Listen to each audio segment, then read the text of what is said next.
The handcuffs clicked before Marcus Webb could finish his sentence. Officer Dale Pruitt yanked his wrists behind his back in the middle of the Westfield Grand Hotel lobby. Marble floors, crystal chandeliers, 60 witnesses, and announced to the room that this man fit a description. Marcus's jaw tightened. His briefcase had tumbled to the polished floor, papers fanning out across Italian marble that cost more per square foot than his first apartment. $200 a night just to stay in this building, and he was being pressed face first toward the concierge desk like a suspect in a crime no one had even reported.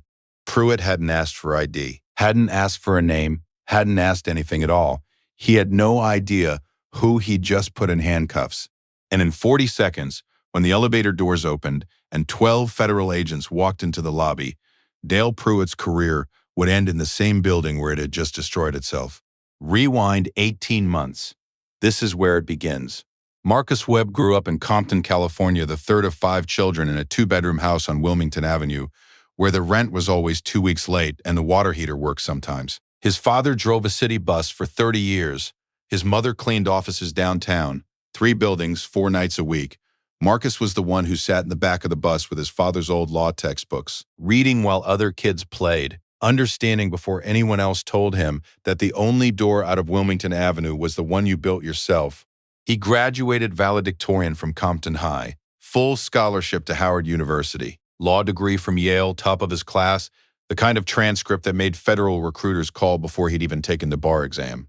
He turned down 3 private firms and a federal judgeship clerkship to join the FBI at 26, not because the money was better, because of a conversation he'd had with his father on a Sunday afternoon when Marcus was 9 years old, watching a news story about a neighborhood 1 mile from theirs being systematically ignored by law enforcement, watching his father's face go still with a particular kind of grief that Marcus only understood later. His father hadn't said much, just, "The system will work for you, Marcus, if you're inside it." At 48, Marcus Webb was the director of the Federal Bureau of Investigation, the 4th Black director in the Bureau's history, the youngest director in 40 years, and, until last Tuesday when President Harris had announced her cabinet reshuffle, the most quietly powerful law enforcement officer in the country. His name appeared in briefing documents alongside 3 sitting presidents. His signature authorized operations in 47 countries. He had lunch with senators the way other men had lunch with neighbors. He was also wearing a gray sweater and khaki slacks when Pruitt cuffed him because he'd been on a 4-day personal trip to Atlanta visiting his sister after her surgery, and he hadn't brought a suit. That, apparently, was the problem. Dale Pruitt had worked Midtown Atlanta's hotel district for 7 years. He knew the hotels, knew the managers, knew the faces of the regulars. 34 years old, a decade on the force, 3 commendations for arrest rates, and 0, not a single commendation for community relations. He was the kind of officer who confused authority with aggression and called it instinct. His sergeant had written in an annual review 2 years prior, "Officer Pruitt demonstrates strong initiative but requires coaching on proportional response." Pruitt had framed that as a compliment. He told the story at the precinct bar like it was a badge of honor. He'd grown up in Alpharetta, son of a developer who built half the suburban sprawl north of the city, and Dale had understood hierarchy his whole life in the particular way that people do when they've always been at the top of it. He knew who belonged in nice hotels. He knew who looked like they didn't. He'd made 17 stops in the Westfield Grand's lobby over 7 years. 15 of the people he'd stopped were black or brown. None had been committing crimes. He didn't consider that a pattern. He considered it instinct. He'd heard about a vague bolo. Be on the lookout for a man described as a black male, medium build, carrying a briefcase connected to a series of hotel room break-ins in the district. The description was broad enough to match 10,000 people in Atlanta on any given weekday morning. Dale Pruitt saw Marcus Webb walking through the lobby at a pace he found unhurried, suspicious, he'd later tell his supervisor, and made his decision in 4 seconds. He didn't run the name. He didn't ask for ID. He didn't say, "Excuse me, sir." He said, "Don't move," and reached for the cuffs. Every morning when Marcus stayed at a hotel, he took the same walk, down to the lobby, black coffee from the restaurant bar, 40 minutes of reading whatever brief his deputy director had sent overnight. It was the one ritual he'd maintained across 22 years and probably 200 hotels. the 1 hour that belonged to no one but him before the day swallowed him whole. He'd been coming down to this same lobby for 3 mornings running. The bartender, a quiet young woman named Priya, who'd figured out on day 1 that he took his coffee black, no sugar, always had it ready before he sat down. He tipped well, and she remembered. And that was the whole of their relationship, efficient and warm in the way that hotel mornings sometimes were. He'd sat at the same stool each day, read his briefs, watch the lobby come alive with the early breakfast crowd, business people, tourists, families checking out with overstuffed luggage, a wedding party on Saturday that had left glitter on the marble for 2 days. He'd seen Pruitt before, not today, yesterday, and the day before that. The officer had been stationed in the lobby Tuesday morning when Marcus came down. Standing near the entrance, coffee in hand, eyes moving across the room in the particular way that meant he was watching without appearing to watch. Marcus had clocked him in the same 3 seconds he clocked every unfamiliar presence in a room, occupational habit after 2 decades in law enforcement, and then dismissed him as local precinct rotation and went back to his brief. Wednesday, Pruitt was there again, same spot near the entrance. This time his gaze had followed Marcus from the elevator to the bar, and Marcus had felt the quality of that attention the way you feel a change in air pressure. Not alarm, recognition. He'd been felt by that kind of gaze enough times in his life to know its texture. He ordered his coffee and read his documents, and did not look up. Thursday morning, today, he stepped off the elevator and knew within 4 seconds Pruitt was already watching from the moment the elevator doors opened. Not scanning. Watching. Marcus in his gray sweater, his khakis, his briefcase, no suit, no badge, no visible markers of anything except a black man in his late 40s walking through an expensive lobby like he owned the right to be there. He'd noticed Pruitt the moment he stepped out of the elevator. Noticed the way the officer tracked him from the doorway. Noticed the slight shift of weight, the hand moving toward the belt. Marcus had been black in America for 48 years. He knew what being studied looked like. He slowed his pace, not from fear, but from a decision he'd made at 22, that he would never run, never perform innocence for anyone, never make himself small to prevent someone else's mistake. He walked to the coffee bar. He ordered. He was reaching for his cup when Pruitt's hand closed around his arm. Don't move. Step away from the counter. Then he made a choice he rarely made. He stayed completely calm. I'm not going to do that, he said. I'm a guest of this hotel, and I haven't done anything wrong. I need you to step away from the counter. On what grounds? The question seemed to irritate Pruitt in a specific way that questions sometimes do when the person being asked them doesn't have a real answer. His grip tightened. His voice went cold. Sir, you fit the description of a suspect in an ongoing investigation. I need you to come with me. What description? Marcus said again, evenly. Not loud, not aggressive. Precise. The lobby had gone quiet. The concierge at the front desk had stopped typing. A couple near the entrance had turned. The bartender Priya stood very still, her hands flat on the bar counter, watching with an expression Marcus recognized. The expression of someone who has seen this before and is calculating whether saying something will make it worse. Pruitt yanked Marcus's arm, spun him, and the handcuffs clicked.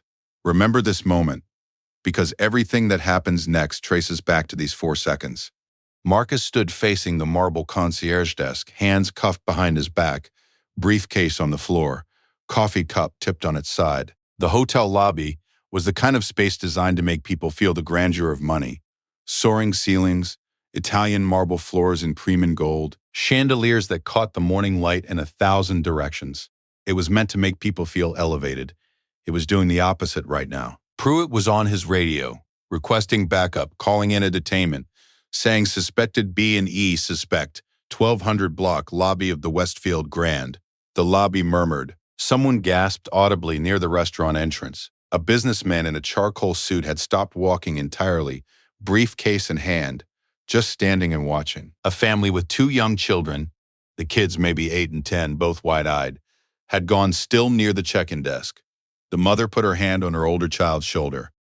The concierge, a young man in his 20s named James, who'd been working the desk since 7, had already reached for the phone below the counter and stopped. He didn't know what to do. Nobody in the lobby knew what to do. That was the particular power of a uniform. It turned bystanders into observers, froze people in the in-between space if this is wrong, but he's a cop. I'm going to ask you one more time to release these handcuffs, Marcus said. Sir, you need to stop talking and wait for... My name is Marcus Webb. Sir, I am the director of the Federal Bureau of Investigation. The kind of pause that happens before a person decides to double down rather than reconsider. His jaw set. His hand tightened slightly on Marcus's arm, reflex more than intention. Sir, They arrived last night for a coordination meeting with the Atlanta field office on an interstate trafficking operation. They report to me. If you'd like to verify my identity, you can call the Atlanta FBI field office. The number is 404-679-900, or you can wait approximately 30 seconds. The lobby was so quiet that the sound of Priya setting down a coffee cup behind the bar was audible from 10 feet away. Or, Marcus said quietly, you can take off these handcuffs right now while you still have a choice in how this ends. For 3 seconds, something moved across Dale Pruitt's face. The businessman in the charcoal suit had set down his briefcase. The woman with the phone had started filming. The family near the check-in desk, the father had taken a step forward, then stopped, then taken a step back.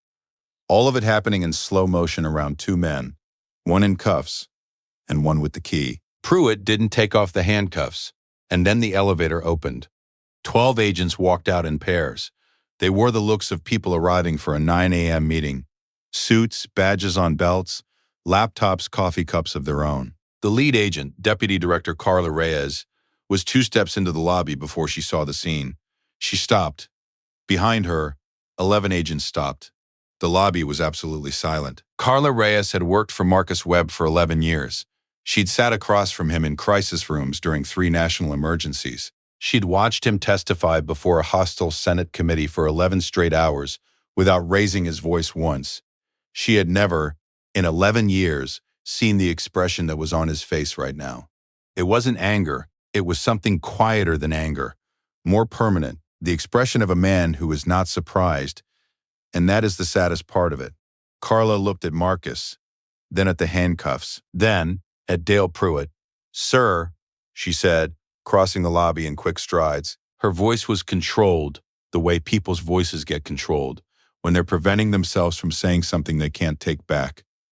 She held up her badge. Deputy Director Carla Reyes, Federal Bureau of Investigation. What is this? Pruitt's face had gone pale. This individual fit the description of a whisper. That is the director of the FBI. She said it the way you say something to make it permanent. Not loud, not angry, just final. Take those cuffs off, right now. The lobby erupted in whispers.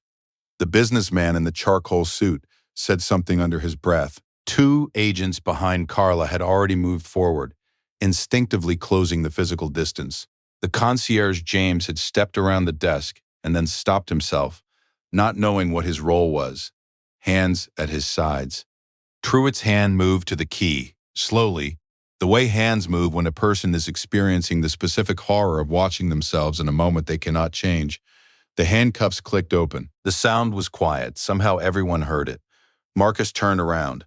He rolled his wrists once, not dramatically, just a small movement, and straightened his gray sweater. He bent down and picked up his briefcase from the polished marble floor.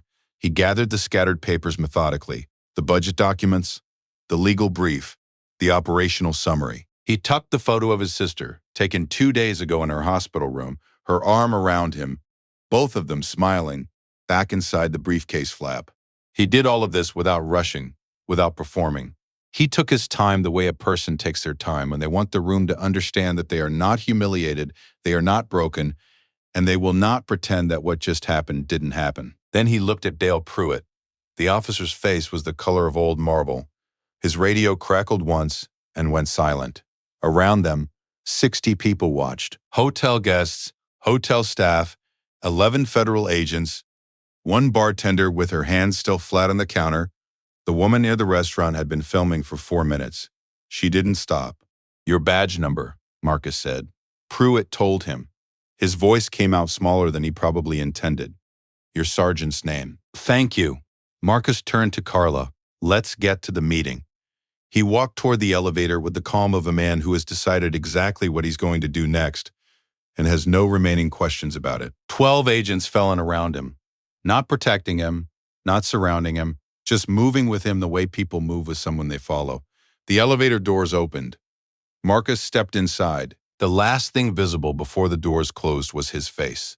Composed, precise, carrying the particular weight of a man who had known this was possible. Had spent 22 years trying to build something that would prevent it, and had just been reminded exactly how far there was still to go. The lobby erupted the moment the doors shut. 60 people released a collective sound, half breath, half word. That wasn't quite speech and wasn't quite silence. The businessman in the charcoal suit said audibly, "God Almighty." The family near the check-in desk, the mother and father and 2 children, stood very still for a moment. Then the father walked over to James at the concierge desk, looked him in the eye and said, "You should make sure someone knows what just happened here." James was already on the phone. What happened in the next 6 hours moved faster than most internal affairs investigations move in 6 months. The woman who'd filmed the incident had 340,000 followers on Instagram. She posted at 9:17 a.m. By 10 o'clock, the video had 3 million views. By noon, Marcus Webb's name was the top trending term in the country. By 2 p.m., the Atlanta Police Department's press office had issued a statement confirming an investigation. By 3:30, the APD chief of police had called Marcus directly, a conversation Marcus kept brief, professional, and deeply uncomfortable for exactly one of the 2 people on it. Officer Dale Pruitt was placed on administrative leave pending investigation at 4:15 p.m. that same day. He did not resist. He handed over his badge and service weapon in his sergeant's office without speaking. His sergeant, a 20-year veteran who'd been quietly trying to manage Pruitt's conduct for 4 years, did not find this difficult. Pruitt sat in his car in the precinct parking lot for 45 minutes after. The video on his own phone had 11 million views by the time he drove home. The investigation that followed was thorough and took 8 weeks. Investigators reviewed Pruitt's 7-year history of pedestrian and lobby stops. They found the pattern that everyone who'd looked would have found. 15 of 17 stops of individuals in the Westfield Grand's lobby over 7 years had been people of color. 0 arrests, 0 confirmed bolo matches, 17 stops made on the basis of what Pruitt had written repeatedly in his incident reports as suspicious behavior, a description that the investigation found correlated with nothing except the race of the person being stopped. The investigators also noted something that Pruitt's use of force training should have prevented. He had initiated physical detainment, handcuffs, without verbal warning, without a clear articulable reason, and without running identification, on a man in a hotel lobby, on a Tuesday morning, on the basis of a bolo so vague it couldn't reliably eliminate 90% of the male population of Atlanta. 8 weeks after the incident, Dale Pruitt was terminated from the Atlanta Police Department. The commission's ruling cited a sustained pattern of racially biased enforcement and procedural misconduct. His appeal, filed 6 weeks later, was denied. He was 34 years old and had never been a cop a day in his life since. 6 months after the lobby of the Westfield Grand Hotel, Marcus Webb stood at a podium in Washington, D.C., in front of 200 senior law enforcement officials from 43 states. He'd been asked to speak at the National Law Enforcement Leadership Summit about bias in policing. He could have declined. He had a full calendar, 3 active major operations, a Senate confirmation process for his reappointment, and enough legitimate reasons to send a deputy director instead. He didn't send a deputy. He stood at the podium in a dark suit, the kind he wore every other day of his working life, and he told the story. Not all of it, not the parts that were still under review, but enough. Enough for every person in that room to understand what had happened in that lobby and what happened in 1,000 lobbies, 1,000 street corners, 1,000 routine Tuesday mornings across America, where men who looked like him moved through spaces that other people had quietly decided they didn't belong in. "The system will work for you," Marcus said, quoting his father without attribution, "if you're inside it. My father told me that when I was 9 years old. I've spent 22 years believing it and acting on it." He paused. But a system that only protects the people powerful enough to invoke it immediately isn't a system. It's a privilege. And we don't get to call ourselves officers of the law until the law applies before someone tells you who they are. The room was quiet. Marcus let it be quiet. Then he thanked them for their time, collected his notes, and walked off the podium. In the front row, his sister, out of the hospital now, recovering well, wearing a blazer over a dress he'd bought her as a get-well gift, gave him a small, private nod. The kind of nod that passes between people who have been watching someone carry something heavy for a very long time. On a Tuesday morning 6 months after that, a front desk manager at the Westfield Grand Hotel named Darnell Cooper arrived for his opening shift to find a package at the concierge desk. Inside, a framed photo of the hotel lobby, a handwritten note, and a copy of a new APD community policing protocol that had gone into effect the previous month. One that cited in its introduction an incident in this exact lobby as a catalyst for revision. The note read, "Buildings like this one are only as good as the people who feel safe inside them. Thank you for the good ones who were watching." It was signed in neat, precise handwriting. Director Marcus Webb. Darnell Cooper put it on the wall behind the concierge desk, in a spot where the morning light caught it. Every marble surface in the lobby of the Westfield Grand Hotel gleamed. The chandeliers caught the early sun, and the elevator opened and opened again, carrying ordinary people in ordinary clothes, suits, sweaters, jeans, uniforms, through a space that had, for one brief Tuesday morning, been forced to look at itself clearly. The lobby didn't remember it, but Marcus Webb did, and now, so did the law.